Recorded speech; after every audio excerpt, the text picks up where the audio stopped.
So I'm on the lowest spot on Earth, about 400 meters, more than 1,000 feet below sea level. And if you're in sales, you've been here too. We always have times when things don't go the way we want them to. We have our ups and our downs. Sometimes we just have a bad day, or we lose a sale, or we find out that the competitor got a deal. And sometimes that can be very, very tough on us. And I'm going to talk about something that we don't hear that much about, is some of us are a little bit more resilient, or for instance, what we sometimes say about salespeople or sales managers, we don't get as much validation from external sources.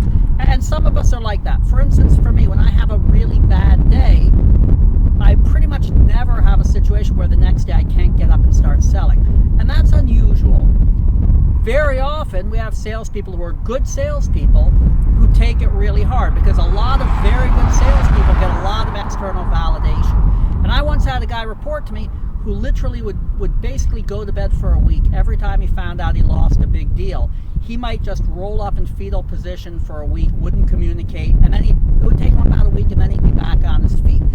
And sometimes as managers, if you don't need external validation, it can be very hard to know what to do with people who do need external validation, right? Because very often we might find ourselves managing people who are totally different than we are, and they might really take it hard. And your first instinct is to say, well, suck it up, Buttercup, right? Just get back up on that horse. And that's counterproductive, because that isn't the right way to talk to people when they have to go all the way up from the lowest point of their life back up the hill to the top of the mountain again, so that they can go and sell with confidence and energy.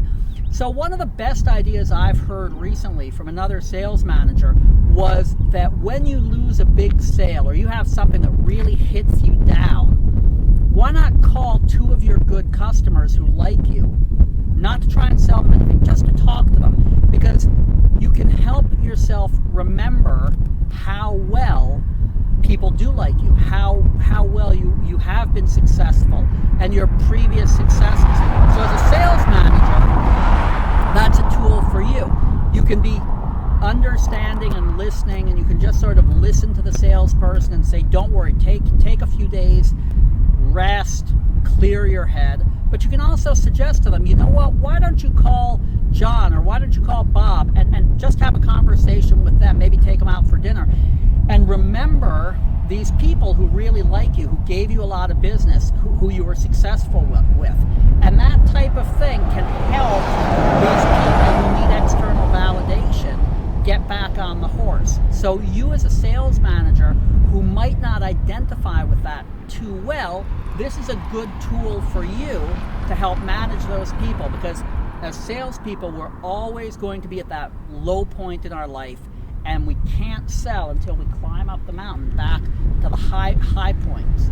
So this is another tool that might help you with your sales team if they have different personalities from you. When you decide it's time to grow your international sales, call us.